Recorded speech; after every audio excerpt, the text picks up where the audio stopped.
We cover many serious issues in this podcast. This discussion may contain reference to domestic violence, sexual violence, violence against children, suicide, drug use, or graphic depictions of death or dead bodies. It is not suitable for all audiences. Tonight on Unsolved Mysteries Rewind, two friends get together to discuss episodes of their favorite television show, Unsolved Mysteries. Will they find answers? Will anyone care? You may be able to solve a mystery.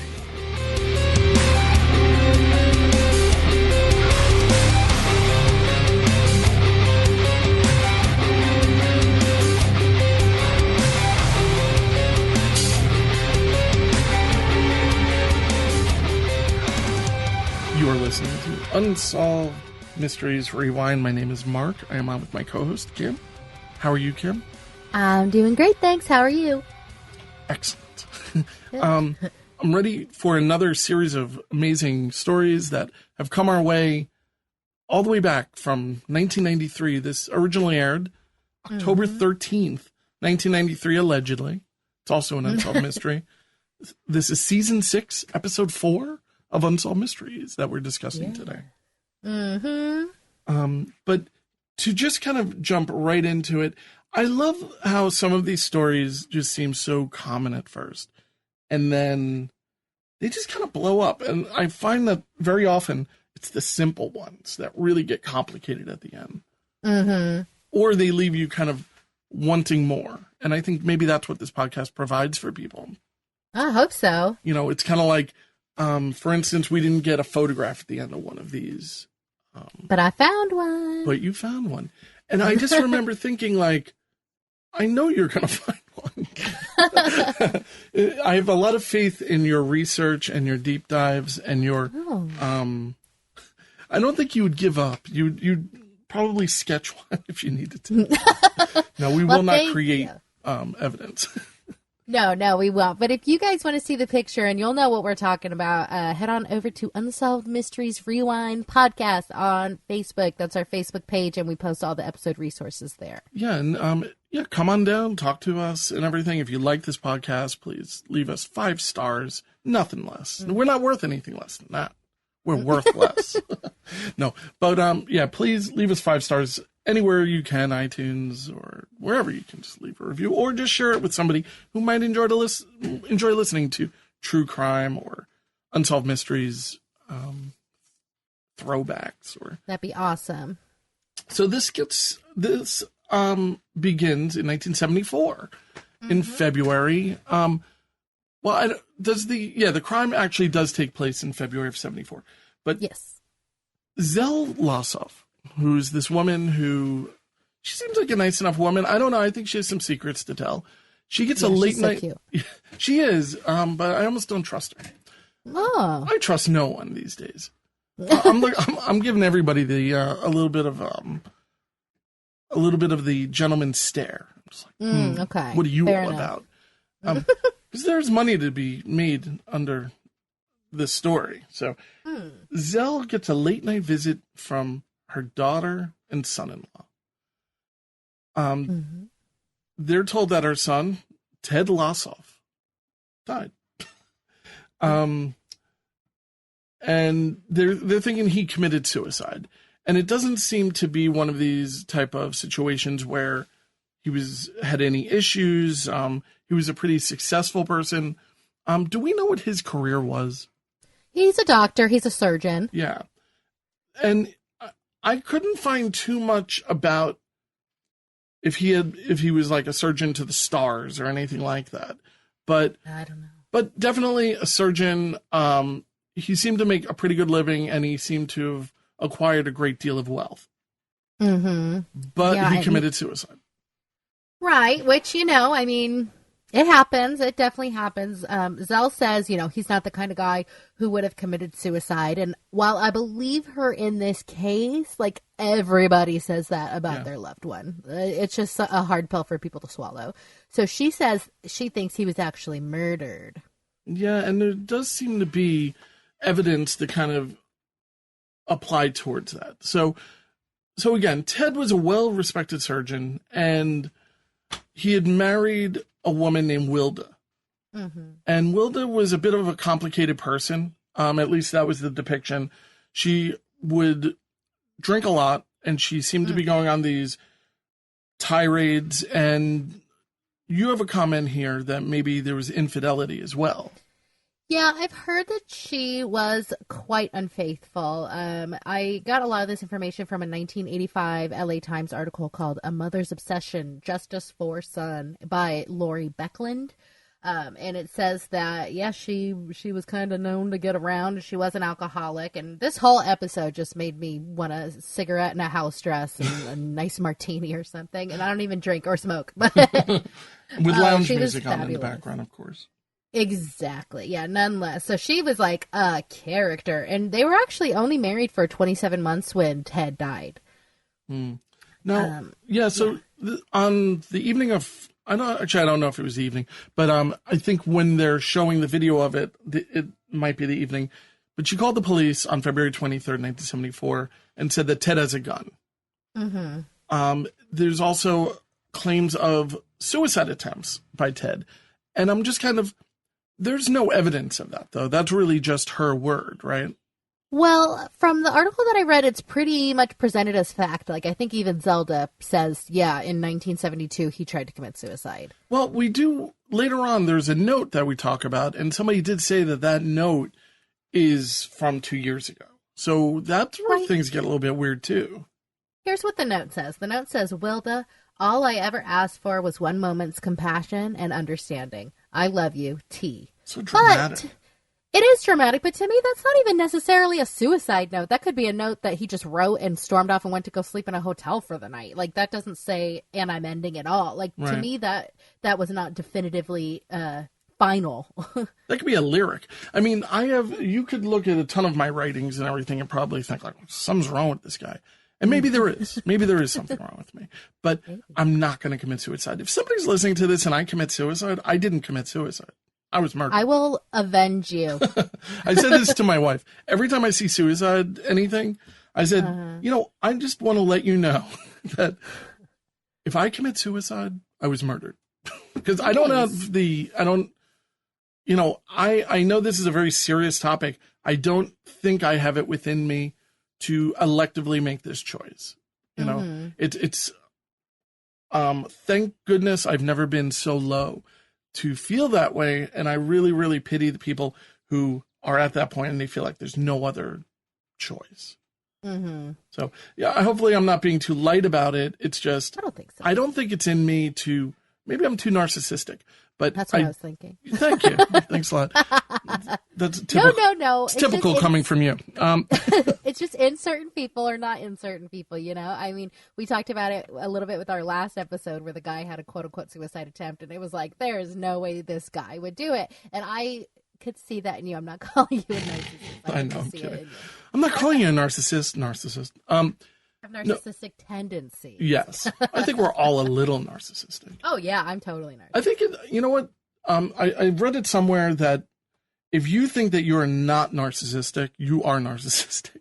Oh, interesting. Yeah. It's another one of these like sellout type of comments, but it's, but all in all, if you're listening to this and you think that things are not going to get any better or anything like that, please get help. Please, look up suicide hotline and definitely. I mean, because there's always like tomorrow and all that. Not to sound like all Tony Robbins here, but I don't think that there's anyone who regrets not committing suicide. Yeah, no, for sure. I hear you. Yeah, we want you to stick around. Yeah. Plus, you have to leave us a like and all that stuff. You have to leave us 5 stars. So, here's the thing: leave us 5 stars and then reach out to the hotline. Oh my gosh! Well, I'm not gonna say don't do that. Sure. Well, as far as help me, Kim. Yeah, I mean, I've got you. I'll throw you a life preserver. So, we're back in 1974, and Wilda is with family friend Edward J. and their housekeeper. Now, we are going to call her housekeeper Mary to respect her privacy, just like Unsolved Mysteries. One of my favorite actresses so far in Unsolved Mysteries. She was amazing. Honestly, both the women I thought killed it in this scene. I thought the like fabulous drunk crazy one No was pun like intended. really giving it her all. No, yeah, exactly. So they go into the police. They go in the house with the police, and there is no Ted there. And they end up finding him slumped over his car in the garage with the engine running and the hose in the tailpipe. Yeah. So in the reenactment, they just like pick him up and sprawl him out in the driveway, which seemed really tacky. They're like practically stepping over him. Right? You don't have a tarp or something, just anything, and put a coat over him.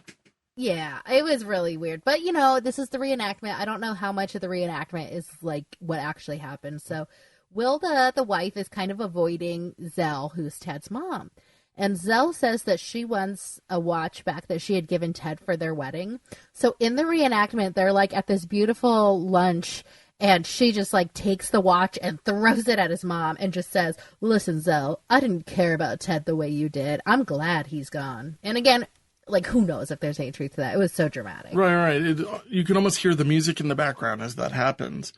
Yeah, it was very Dynasty. Like, I figured they'd just start slapping each other and throw wine in the face. And, you know, and I mean, the mom is trying so hard to prove to us, the police department, everybody, that this was a murder. So, of course, you know, she's going to say Wilda had some pithy comment to make about how much she hated him. So, can I also mention something? Yeah.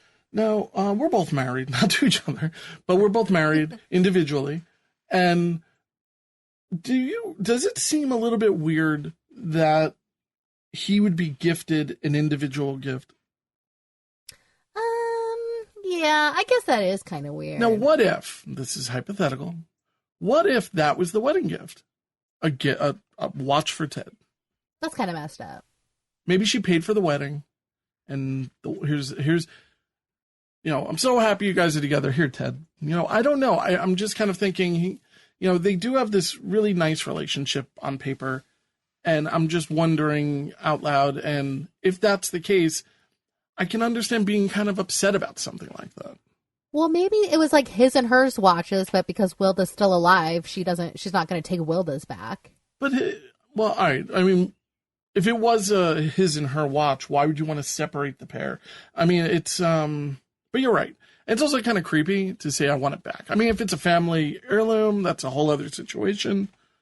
But they didn't mention it. Maybe it wasn't even a watch. Maybe it was one of those things where it's like you're lying. It wasn't even a watch. It was, you know, a blender. And it's just kind of one of those strange things that I don't know, kind of stuck in my head. Kind of wondering, well, why do you want it back? Is kind of strange. Or it could be an excuse, because this is another thing that happens, I think, with families. When somebody passes away, you need an excuse to see them, especially when you're not married, when they're married into the family. So maybe this was just her reaching out and saying that, but I don't know. I just thought it was kind of a weird thing to request. Well, speaking of stuff that's kind of weird, Zell one night, I loved this. I thought this was very cool. Zell one night is snoozing away, and she has a dream where she's like in Ted's garage, and she walks around and she doesn't know where she is at first, but then she's like, oh wait, this is Ted's garage. I know, because there's so much like boating stuff, miscellany, you know, just all the junk that piles up in people's garages.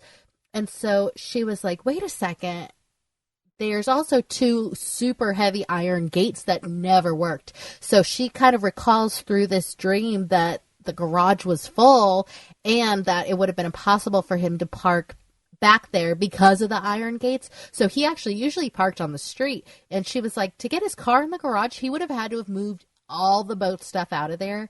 And he just had back surgery, so he wasn't really lifting anything too heavy. I thought that was really cool. Does this happen to you personally all the time? You wake up in the middle of the night? Because I feel like you have a very analytical mind, which is why I think that the research that is 99% done by you is the phenomenal research. Let me just add that. Oh. You do tend to connect the dots and everything.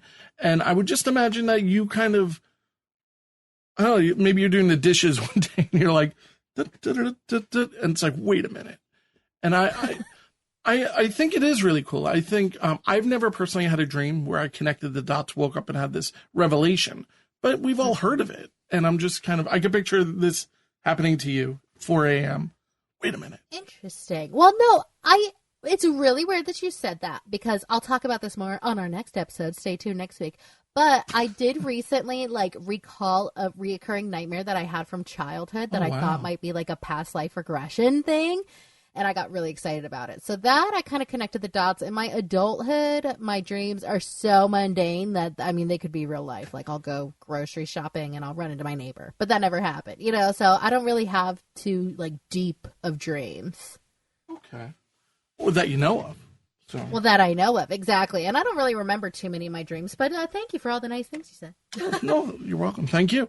And, by the way, on The Odd, my other podcast, I have interviewed a number of people who do dream analysis and these type of things. Now, they do lean towards a little bit of hypnosis, which, of course, we both.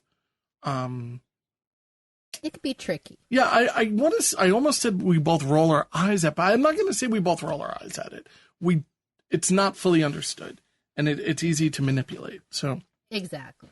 All right. So Zell is, she is like Sherlock Holmes. She's taking into her own hands that she's going to figure out what exactly happened to Ted. And she meets up with Mary. Mm-hmm, the housekeeper. And Mary seems to be somebody who's very, very involved in Ted's life. Mary is so cool, too. She's a little bit of, just a cool customer. I really liked her. And like you said, the reenactment was phenomenal. Now, there seems to be... at least in the reenactment, there seems to be this really, really, she's like a live-in housekeeper. So maybe when you have a live-in, you have this kind of almost kinship, but not really.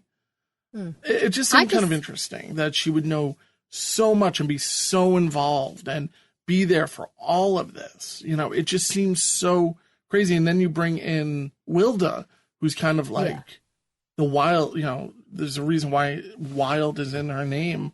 And, Mary is also dealing with Wilda.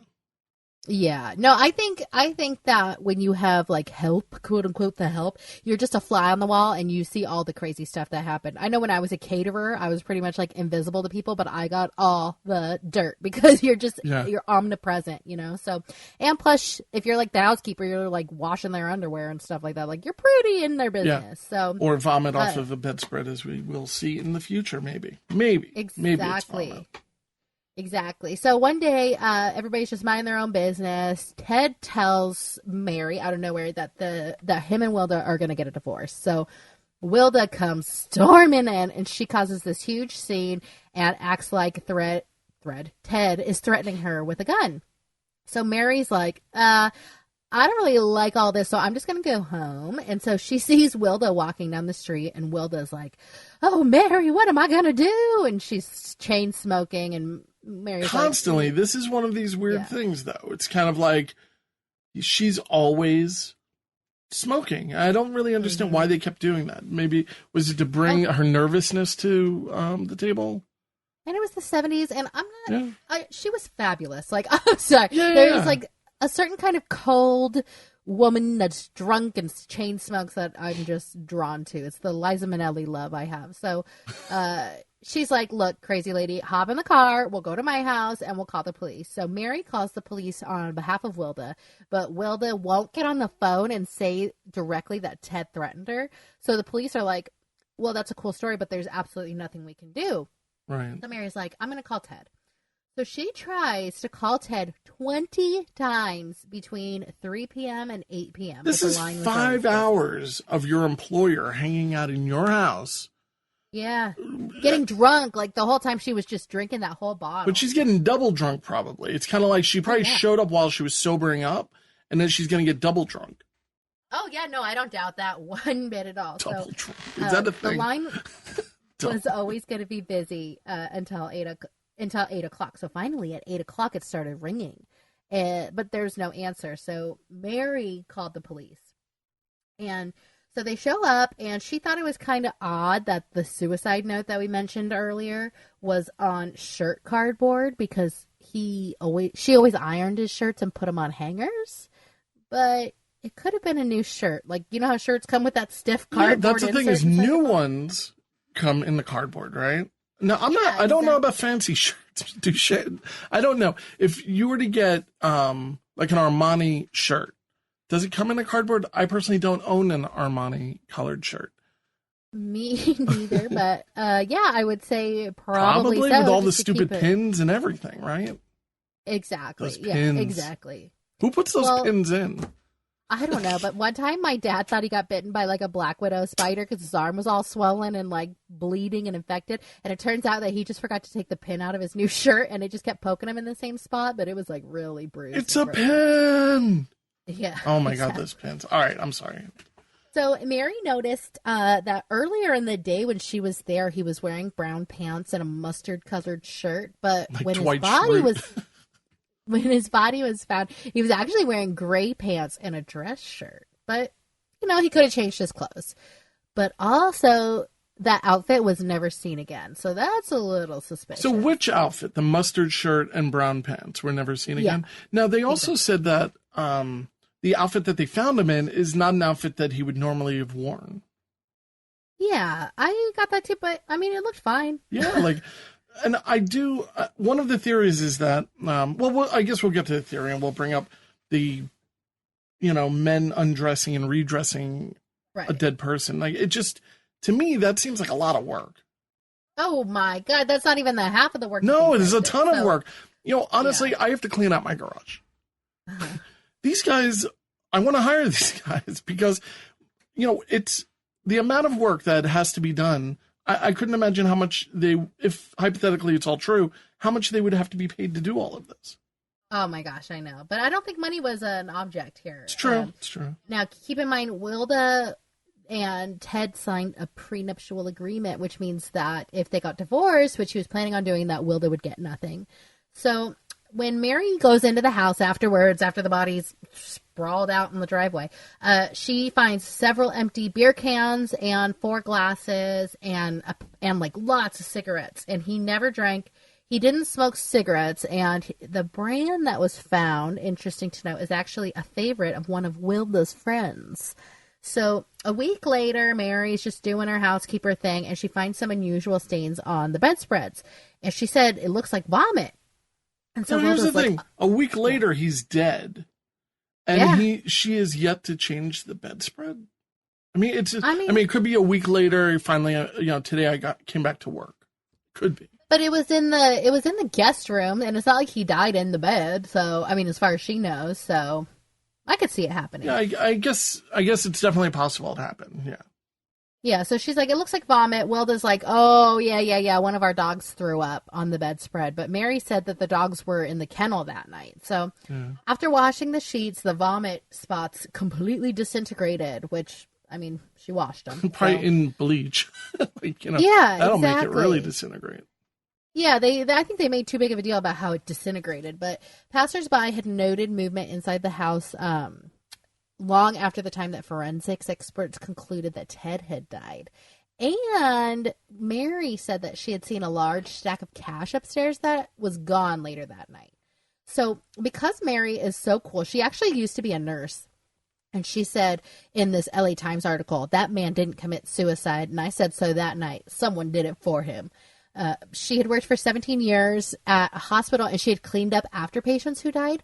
And she was like, his bowels should have evacuated after he died, and he should have urinated on himself, which was common after death. And she said that his coloration had seemed very different from other carbon monoxide victims that she had seen. And that's the telltale sign. I mean, most bodies will release any type of pressure, to be as blunt as possible. And but yeah, it's really the color of the corpse that will determine. I mean, sometimes they'll turn yellow, or depending on, how they're killed. But I don't know what color carbon monoxide victims turn. I don't either. But I think it's a telltale sign, though. Yeah, and she seems to know her stuff. I mean, she worked at a hospital for 17 years, so I'll trust her. And she says that she told the cops that night, but because she's just a domestic worker, that police weren't taking it seriously. So This is just all the inspiration Zell needs. Zell already kind of thought something was up. So in 1978, she won a legal battle to have his body exhumed. And she hired forensic pathologist Dr. Irving Root to examine his body. And he said that Ted, shortly before his death, suffered a violent vomiting spell. Yeah. I know that there was vomitus in his like bronchial tubes and like in his esophagus and stuff like that. But there was no vomit in the car. What I find so weird about this is it seems like some cases it's so difficult to get a body exhumed. And I'm not saying this wasn't a difficult thing, but there has to be some reason to dig up a corpse, you know? Yeah. There has to be a legal reason. And I'm wondering, is it because of the questionable death and new evidence had come to light? Yes. And she was super upset that when they did the autopsy, they were supposed to have taken 2 teaspoons worth of blood to test for any poisons or anything like that in his body. Yeah, toxicity. And they skipped that step. So I think that was a big step in that decision to exhume the body. Oh, okay. I mean, if it's something that the coroner overlooked, I can fully understand. All right, you want to exhume it, then we'll definitely do it, type of thing. Yeah, but it still took 4 years. And I wanted to ask you, I don't know if you know about this, and it's one of those kind of weird questions, but okay, when a body dies, we pump it up with chemicals, formaldehyde, I think is still used, and that preserves the body on some level. But I'm wondering, at what point is the preservation no longer, relevant? They can still do an autopsy 4 years later. This is 4 seasons. I mean, granted, 6 feet under, but 4 winters, 4 summers. It's, God knows what came into the coffin. At what point, I wonder, and I am just kind of talking out, just wondering out loud, at what point do we draw the line and say, well, we can't really determine this because of the amount of decay? I don't know. I mean, there's new science all the time that they can test things, but it seems like with this one, the main thing was getting blood, and if he's embalmed, then we're not really going to have any blood left. So I don't know, and I'd love to know the answer to your question, and I will. Yeah, we're both going to be Googling it, and I do want to mention that Kim and I Google for you some of the scariest things that have put us both more likely on more FBI lists than we care to be on. Honestly, no, seriously, like, how long does it take for a body to break down in a furnace? Like that kind of information. Oh, my God, a future episode. Oh, my God, that's... Well, not at this time. Not at this time. It'll be like 2 weeks ago. Oh, yeah, but we... Oh, yeah. There's a future one. I was just like, my mind was blown on this one. Oh, yeah. I know what you're talking about. That's a little hint for the future. So... There you go. But, like just today I was Googling how long does it take to fill a garage up with carbon monoxide before you are, affected by it. And this is something I've said. By the way, I'm never going to do this again after reading about it. Because I work on engines all the time in my garage. Never again will I do this. I will, even with the garage door open, people have died. And crazy. From now on, I will pull the car into my driveway and we will do it there. See, we're already saving lives on Unsolved Mysteries Rewind. It's really a service that we provide for my own personal life. But I do want to say that sometimes we do some of these scary searches and we are reporting the best that we can. Yeah, absolutely. We're trying our hardest. We're not reporters, but we try. So Zell's theory, basically, that she kind of has come up with is that Wilda had hired people to beat up and kill Ted, and that she thinks that he had been overpowered by at least 2 men who forced poison down his throat. Oh, my God. That reenactment was very dramatic. That was the way I pictured in my head if it was really happening. Very scary. Yeah, it was. And they took the phone off the hook. They forced poison down his throat. He's throwing up. They cleaned him up, dressed him in new clothes, emptied out the entire garage. Yeah, where do they put everything? That is a great question. They never covered that. Great question. Yeah. But a big picture a big messy garage that you cannot fit your car into. Yeah, one that you walk around to try and find something and you're like, you know what, maybe I'll just buy a new one. There's no way I'm finding it. Just burn the garage down. Exactly. So they had to then force the gates open, push the car into the garage, moved his body into the car, closed the garage, locked the door from the inside, closed the gates, went back in the house, put the phone on the hook as a sign to Wilda that the job was done. So in March of 1982, 8 years after his death, the coroner finally ordered an inquest into this death. And it's really interesting because Edward J., a witness who knew the family, had testified that the suicide note was written by Ted, but it was written 2 years earlier. Yeah. He also testified that after the body was discovered, Wilda came running down the stairs with Ted's glasses and asked Edward to put them on Ted's face. So strange. Yeah, and she remarried the next year. On May 1st, 1983, Wilda OD'd on drugs and alcohol, and she died. And 2 years after that, his cause of death was officially changed to undetermined. But there's not really anything we can do because the main suspect is dead now, being Wilda. So Zell died in 2010 at the age of 101 years old. Oh, my God. Good. God bless her. I know. I felt so bad for her. She's at the end of I take back everything I said. I love her. She's like, maybe one day I'll be able to sing again. That's all I really want. And hoping to find closure, and sadly, no, nothing really happened. She died. Everybody in that family's dead, from what I could tell. Ted's sister's dead. Ted's obviously passed away. So just very, very sad story. And we'll put a link to their Find the Graves. Yeah. Do you want to do that? I mean, should we do that? I don't know. Is that a violation? I don't think so. Oh, I don't think so. I think it's a nice way to memorialize some of these people. And I don't know. It's a great website as well. So it's very interesting to find out if you have famous people buried around you and all that kind of good stuff, too. Totally. So, shall we dive into Wally's Hidden River? Dive into the river, which I think is a stream. This is a weird one. This is something I think we both will agree that you cannot take things to the grave. All right. Yeah. In 1927... actually, you start this one. You're so much better. Okay. I love listening to you tell the story. I'm so sorry. All right. Oh, no, please. I'm happy to. So 1927, prospector Earl Dorr drove into the desert because of an old Indian legend that said that there's a river hidden under the desert. It's full of gold. And we're talking like the Nevada desert. Yeah. So according to a signed affidavit, Dorr and his sidekick found the entrance to the cavern, which led to the river, which was 3,500 feet under the desert. The river was 8 miles long. The men explored it for 4 days and found a ton of gold.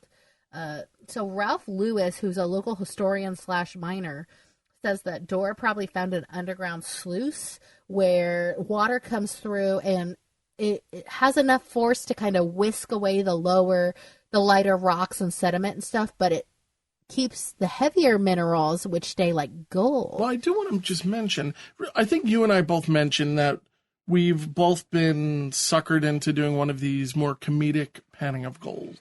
Yeah. And what it is when you do that, it becomes a slurry, and that's where kind of sluice comes. I never heard of the word sluice, but I think that's where the slurry comes from.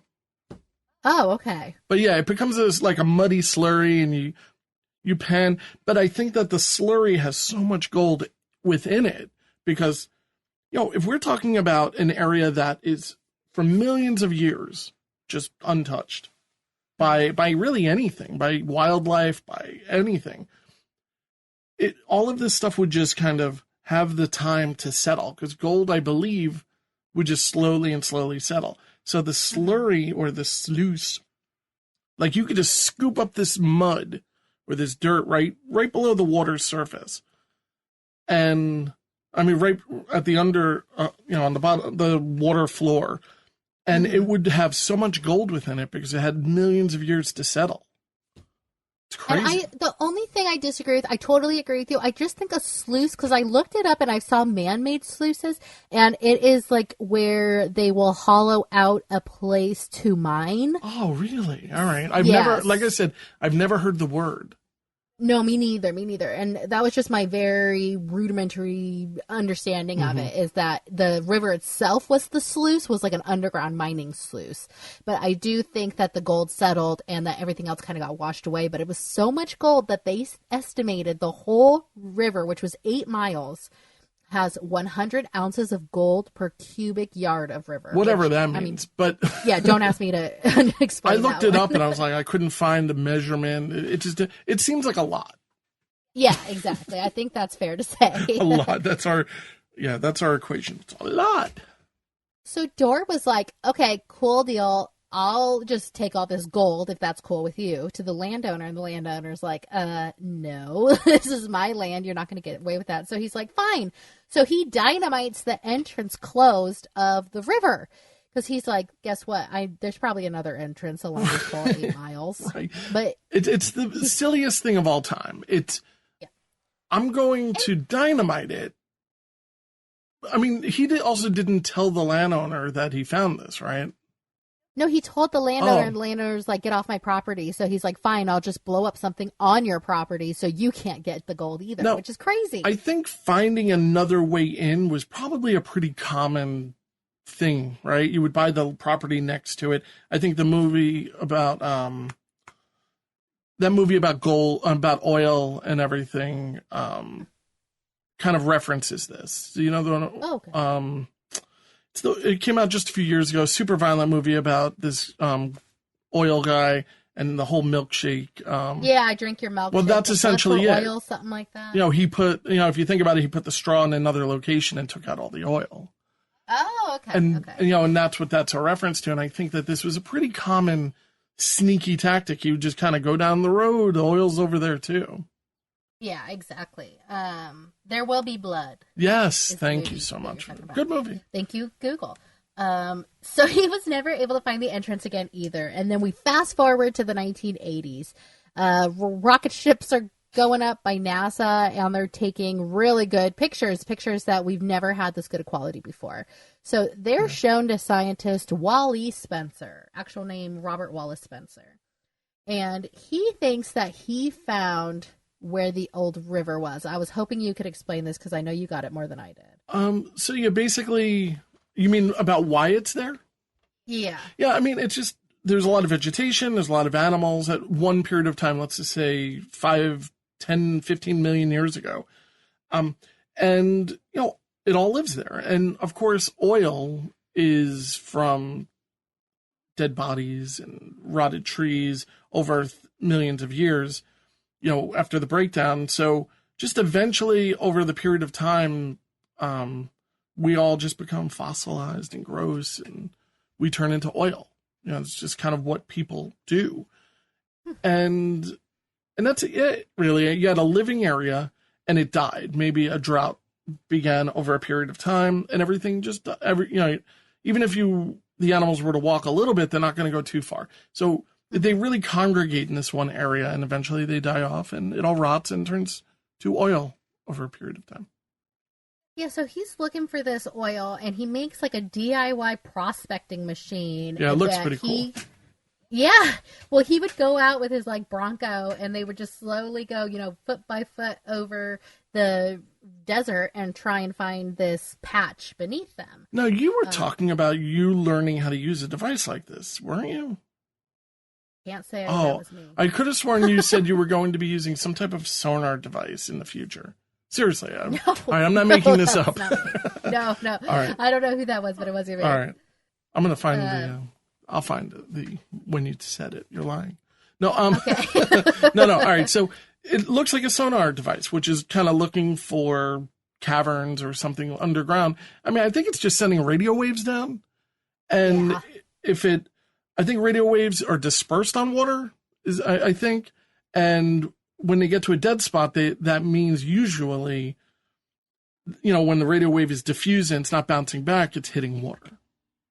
Right. So he and his family put it to the test in June of 1989. For 3 weeks, they're going over this desert with a fine-tooth comb. And the machine does indicate that there's a reservoir of something. And he thought it was oil at first, but now he thinks it's the underground river that's all full of the gold. So they're like in Nevada. This would be so amazing to have all this water so nearby. And he has to apply for a drilling permit, which would make the exact location of the river public record. And he's like, okay, I'll do that. I'll do what I got to do. But as long as you guys pay me a finder fee for the river. And the state's like, no, you go ahead and file your drilling as well as anybody else, because we don't even know that there's anything down here.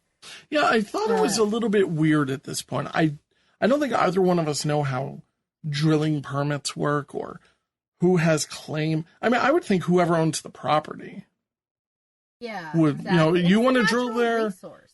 You drill there out of curiosity, but really whoever owns it, the property would own it, I would think.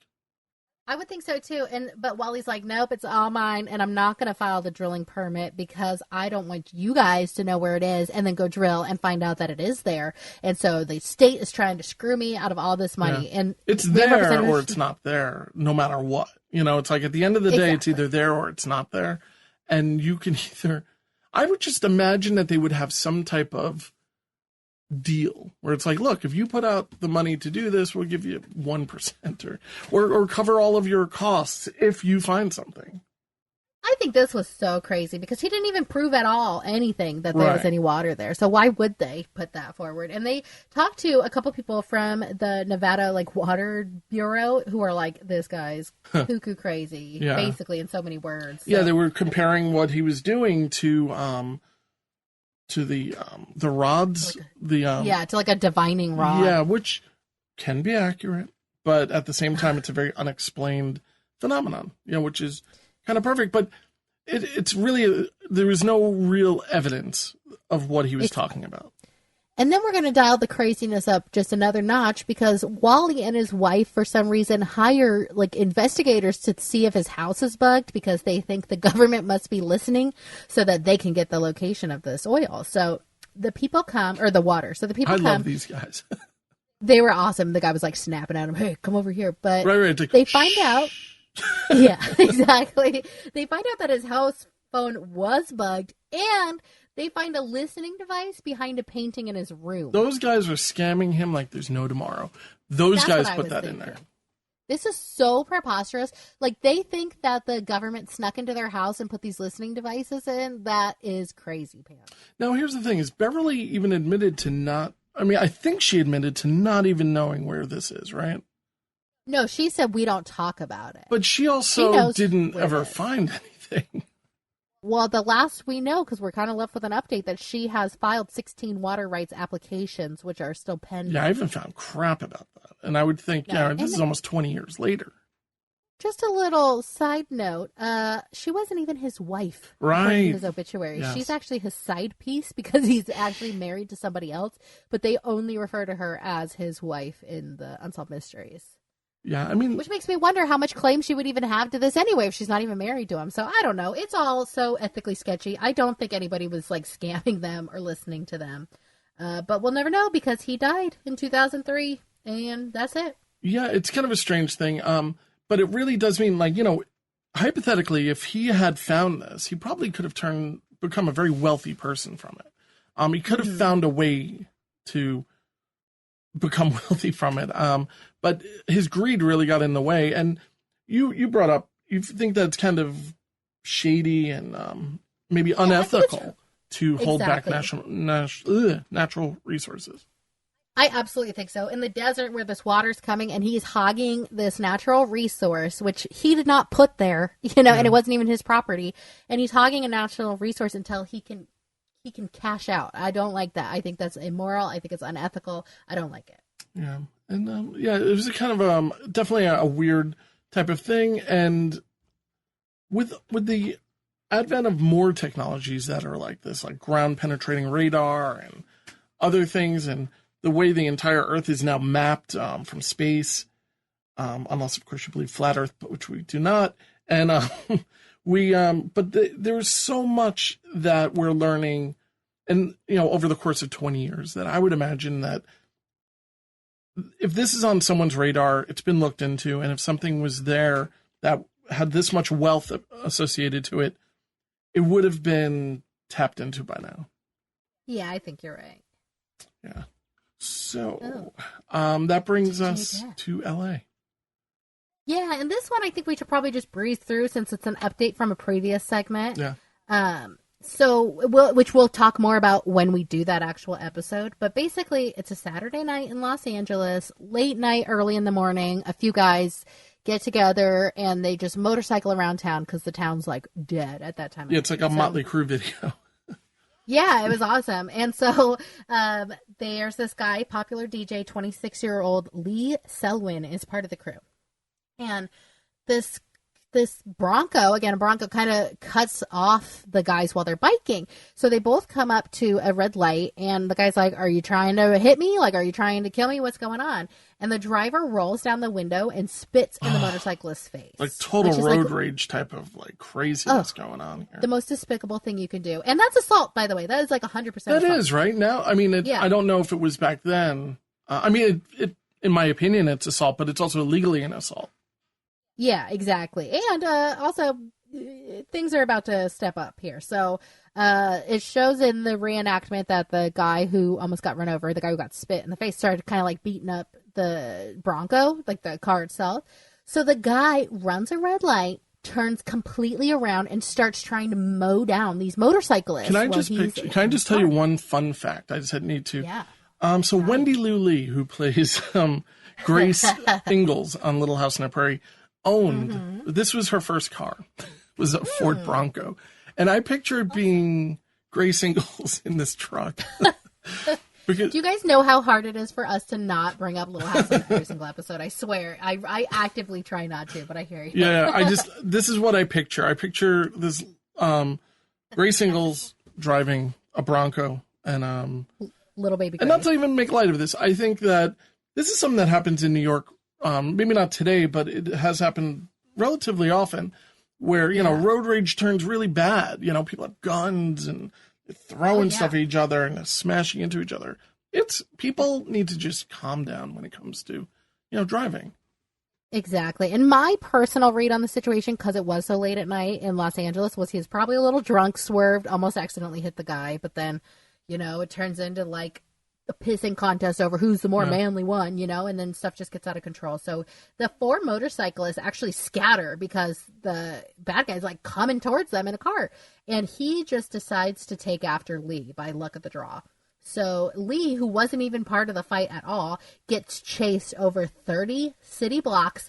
They said reaching speeds of 100 miles an hour. He eventually crashed and he was thrown 180 feet off of his motorcycle. So, of course, he suffered like a massive skull fracture and dies within hours at the hospital. And this is a large SUV. This isn't like, you know, this is a truck that probably weighs like 7,000 pounds after a motorcycle that weighs maybe 150. You know, it's just, it's manic. It really is. The guy was going to kill or hurt him, whatever happened. If he caught up with him, if he ran him over, if he chased him and he crashed, like nothing good was going to happen to poor Lee, who again was just minding his own business. He wasn't even in the fight. So an Unsolved Mysteries viewer caught the episode in a rerun, and she said that there was a man named Franklin LeGrant Perkins who was in prison in Georgia at the time, who always bragged about running down a bicycle. How many times do we hear this? Where people talk about it, they need to boast about these things, and they get busted for it. Exactly. I saw a murder show of some kind or another that said, like, you're only going to get caught like a fish in the ocean. You only get caught if you open your mouth. Yeah. And it's like, God, they do just have to brag about it. I don't know if it's a guilty conscience or what. So the police actually get a picture of his mugshot and they show it to Lee's friends and they ID him from the photo lineup. So 5 days before he was supposed to get paroled in Georgia, he's arrested and they take him back to L.A. He, by the way, just if you're interested, he was serving a 5-year sentence for possession of a firearm by a felon when he was in Georgia. So, you know, we see Lee's mom and sister crying and just being like, thank God he's off the street. And the mom seems very nice. Like, she's like, he was my buddy. He was, they were very close. And these are the little stories that always, you know, are very sad. But, you know, it's never like, it was a bit of a shitty kid. You know? I know. It's, it seemed like they legitimately had a good relationship between them. Yeah, and even the sister. Yeah. And so Franklin Perkins was convicted of first-degree murder, sentenced to life in prison. He is still in the Pelican Bay State Prison. I found the mom and sister on Facebook. They both live in Florida right now, and they're just doing the best they can. The sister actually became a grief therapist, so I don't know if that's because of this or what. I'm sure it definitely directed towards it on some level. Yeah, so that is the sad story of Lisa Owen, but at least we end with a happy ending. At least the bad guy's in jail. Over in England, 1952. Ooh, this is a weird story. Yeah, please. So in Plymouth, England, which I have no idea what part of England this is. I don't either, but it's a port city. Right. I mean, but this is 1952. This is a pretty dark period for England, I would say. You know, their economy is pretty trashed at this point. And all of Europe. As well as, like, their buildings and stuff, Yeah, I mean, the Nazis, have been gone now for a little bit less than a decade, but still, the remnants of war, and that's real war. It's not like, the United States, where we didn't have on-ground attacks and stuff like that, thank goodness. Mm-hmm. So there's a lot of refugees and there's a lot of just picking up the pieces. Now, they adopted Christopher, right? Yeah, so we meet this young-ish couple called Helena and Apollinary Kurowski. Wow. And they adopt Christopher as an infant. Yeah, that's a name. Oh, yeah, it was a mouthful. And so we learned that Helena's life is so sad. As you would expect, like a Polish refugee during World War II. Yeah. Her husband was actually executed by the Germans, and then she was forced to serve as a nurse in a German POW camp for 6 years. I do want to point out that I have an inkling that she was not Jewish either. So, a lot of people, they look at World War II in Europe and they're like, the Jews were the only ones who were killed by the Nazis, but everybody was killed by the Nazis. Was, if you're in front of the Nazis, you have a good chance of just being killed no matter what. Yeah, no, absolutely. It was just one of those kind of, crazy things that, they went through all of that and they somehow survived it, but she became a nurse for the POWs. Mm-hmm. Which, she was forced to. Yeah, she didn't become, I'm sorry. If anything, I would say that she was probably lucky to become a nurse at a POW camp. And I was thinking about this, and it's something that I'm going to look into more and more and more, but the people who staffed the POW camps were probably also POWs. So it's just crazy the way the Germans, while on paper it's clever, I guess, but it's just heartbreaking.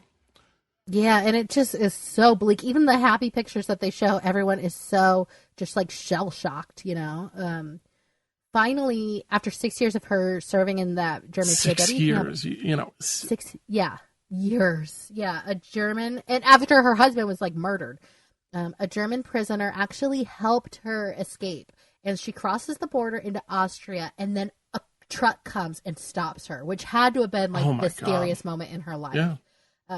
And he was like, I will take care of you. I will take you to where all the Polish people are. And I was telling my TV for her to run. Oh, I'm like, don't get in that truck, dummy. No.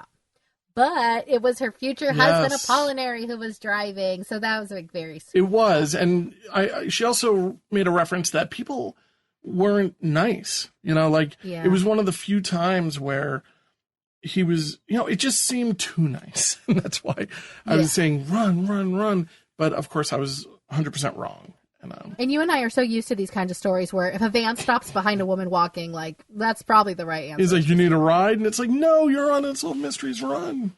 I know, exactly. Girl, you're in Austria. You're fine now. So Christopher's sister, Michelle Borrell, actually is the one telling her mom's story to Unsolved Mysteries. So Apollinary and Helena got married, stayed in Austria, and in October 1946, they adopt an infant named Christopher.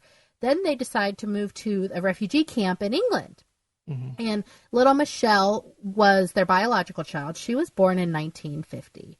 So they're going to do what a lot of people did back in the 1950s, and they're going to go to America, to the promised land. No. And they are just waiting kind of on their visas to go through.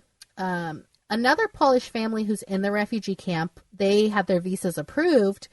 So this is where it all gets very sketchy. Keep in mind, we're only told this through Michelle. And Michelle was like a year and a half, maybe 2 years old at the time.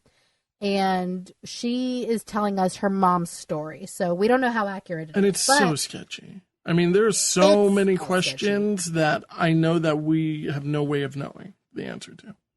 Exactly. No, it's really like, it seems like a lot of BS that you would tell a kid because you don't want them to know the ugly truth. Yeah. And it turns out that is kind of true. So then one of their family friends that are Polish in this refugee camp are like, ooh, we just got approved. We're going to America. Hey, let's take your 5-year-old Christopher with us because he can start school in America and he can get like the best education in the world. And it sounds great, but how do you just have another kid? Right. Yeah. And how do you just let your kid go? I mean, these are hard questions. I don't mean to put that on anybody. Yeah. I'm sure it wasn't an easy decision. So they decide to let him go so he can start school in America. So they go, they're still waiting on their visas. They're like, we'll meet up with you soon because we're going to be going to America soon. So there's a bunch of rumors flying around about how dangerous America is. Some woman. Oh my God, you can almost hear the jerk. We all know this woman who's like, yeah, you know what they do, right? You know, and it's yeah, like, and you're just like, you're so fearful now about it. Yeah, she's like, you let your baby go there? So she's like, in California, babies get kidnapped by monkey. And it's like, wait, what? That was the straw that broke the camel's back. Yeah, so they're like, oh, a ludicrous story. Yeah, they're like, we don't want our babies to get kidnapped by a monkey. So they decide to withdraw their visa application. So allegedly, they write the family that took Christopher, the Bugajewskis, and they ask them to send Christopher back to England. And the other family is like, no, we're going to keep him. Can you imagine the effort that would take? And the money? Yeah, what are you going to do? Put him on a ship or something by himself, a 5-year-old? Like, it's crazy. I mean, and he started school. He's in California, right? I mean, it's like the kid is in California in the early 50s, right?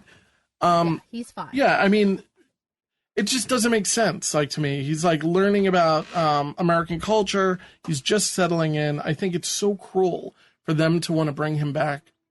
It just like, really bothered me. War-ravaged England in a refugee camp. Yeah. So the other family's like, no, we're absolutely not going to send him back. So our family, Helena and Apollinary, they go to the Polish consul, and here's where it gets really sketchy. They can't prove that Christopher is theirs because Christopher's adoption records had gone with him to America. Oh, now, why on earth would you do that unless you gave your child to somebody else? Well, this is what I think happened. I think they signed the parental rights over. Yeah, I think so. They had to have. Yeah, I think so too. Because why? I mean, how else are they able to make all these decisions for him? Put him in school, not send him back. And let's be real here. I think that this was a little bit more. I think that this was our visa got approved, and we said that we have 3 kids, but we have 2 kids, and for X amount of dollars, you can send your kid. Interesting that you went that route. I didn't think that route. I was thinking, oh, we already have a biological kid. What do we want this adopted kid for anymore? Right. So you give us your whole life savings until you come, you get them, and all is great. Because it's probably easier to get a visa for less people than it is for more. So, I mean, if they're approved, they have the extra seat, why not? They just need to sign over the rights to the child. Yeah, I think we got a very whitewashed version of this story through Unsolved Mysteries. Yeah. Helen Apollinary and Michelle actually settled near Nottingham, England, and they continued to write to Christopher's family, never got a response. So in 1966, Michelle is 16, and she's like, I'm going to look for Christopher. So someone tells her to write the American embassy and to put a letter inside for Christopher. Now, in 66 in England, things are a lot better, you know. Oh, groovy. Yeah, groovy. But yeah, I mean, things over the past decade 13 years, have improved greatly. So, yeah, clearly they never went to the States. They decided to stay there, which I just think, if you're so concerned about this kid, why didn't you go? Yeah, there's so much that we're not knowing here. And again, we're only told, this is what they're telling Michelle her whole life growing up. Yeah. There's monkeys, Michelle. You don't want to go. Exactly. That's what my husband said. But Jack said, "Oh, that's a story that you tell kids so they don't play outside. You know, you're going to get You're right. stolen by a monkey." Yeah. So he writes back to her 2 months later. He says he was stationed in Vietnam. His new name is Stan Smith, but they never heard anything else. She said she checked with the postman like every day. Nothing ever happened. So upon Harry dies, Michelle actually moves to America in 1973. And even a better finally time. What a great time to come to America, actually, when I was born. I know, it is like the most fun time. Probably. It probably is, yeah. Helena moved to America also with Michelle, but she died in April of 1992. And her dying wish was that her children are reunited. Yeah. So her wish came true. The children were reunited. The end. And that's it. The end. The end. No picture. They show us some old pictures. Yeah, they show us old pictures of like Christopher as a baby. But I did find a picture. Like I said, I'll put that on the Facebook page of them reunited, Michelle and Christopher. They were reunited in 1996 after his adopted sister saw an Unsolved Mysteries rerun. So Christopher's version is a little bit different. Yeah. He says that he was taken in by a family named Kurowski at about age 5, and that he ended up in an orphanage in England. From there, there was a mail order adoption where he was picked out of like a photo lineup of little kids, and he was adopted by the Bogajewski family in Detroit. So it sounds like they actually just put him up for adoption. They didn't send him to America for better schooling, but he did end up in America. Yeah, I read a little bit about, they're called proxy adoptions, and essentially it's like mail order adoption. And this would allow you to just literally see what kids are available by photograph. You know, the whole thing is so dark, you know. Yeah, like I hope you're cute enough so somebody picks you out. But, you know, it's horrible. the end result is a beautiful thing. I've said it before. I think it's one of the nicest things that somebody can do. It's just, I don't know, it's so cold. The process just seems a little bit cold.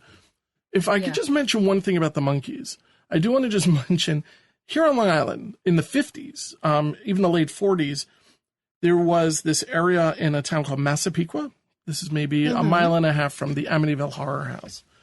And there was this amusement park called, I think, the Massapequa Zoo. And this is something I'm going to look into. I do have photographs, but I remember my mother telling me about this. And there were stories about, they had a huge, almost a sand silo-sized thing, and they would call it Monkey Mountain in the zoo. And it would just be covered in monkeys. And you would just go there, and from the distance, you could see this mountain of monkeys. And very often, these monkeys would escape. Yeah. And they would end up in people's backyards, attacking their dogs. Because this is, you know, this Massapequa Zoo is built in the suburbs of Long Island. Yeah. And there is a story that I need to look into it. But I do remember my mother telling me a story about a baby being attacked by a monkey and it being kind of worldwide news. Like it was like a big deal. And as a matter of fact, it might have even been the reason why they shut down the mountain, you know, why they got rid of them all. And it's just a weird thing I just wanted to bring up. It kind of triggered this memory of mine. And I wonder if that is the story that kind of, you know, went overseas and they thought there's monkeys everywhere, but they were going on the other side of the country. They were going to California while this is in New York. But nonetheless, crazy you know, story. It is, right? Yeah. But yeah. So anyway, it was owned by a guy who's something Buck, and he was like the Indiana Jones of the time. You know, he was one of these kind of explorers. But anyway, I'll dig up some photos, and that has nothing to do with this unsolved mystery. A little bit. No, it totally does. But, you know, we end up with Michelle. She is alive and kicking. She lives in Texas. Christopher is alive and kicking. He lives in Eden, New York. From what I can tell, they don't really have too much contact with each other. They're not Facebook friends or anything like that. I found him on Facebook. But yeah, that's it. So, but you did find the photo of the reunion. I thought it was just nice to see them together. I thought that was nice. Yeah, and he looks just the same as he did when he was 5. He's so cute. I hope they remain friends. You know, I hope so too. I mean, they're not related. You know, I mean, they're related through having a history of each other, but they're not blood related. So you have to wonder, like, if there was that kinship that would continue. Yeah, I don't know. It seemed like she was all about finding him, and I'm sure there was quite the lore of him growing up in her household. And he, as far as he knows, was just given up at 5 years of age, and I think that he had probably less of a connection, but that's just the story I'm putting on it. But we end with that nice, happy 1996 picture, and it'll be on Facebook for you guys to evaluate like we do. Yeah, this has been, I think this is one of those episodes. It's kind of a smorgasbord of so many different times and things. We do tend to come back to this adoption story over and over again. Theme. And I don't know. I think that we'll continue seeing this pop up more and more throughout the other reviews of Unsolved Mysteries. Mm-hmm, yeah, definitely. Lost loves. Tonight we have been confronted with an entire catalog of unexplained and unsolved events. Tune in next time as Unsolved Mysteries Rewind discusses another collection of unsolved mysteries. Until then, we can only look and wonder.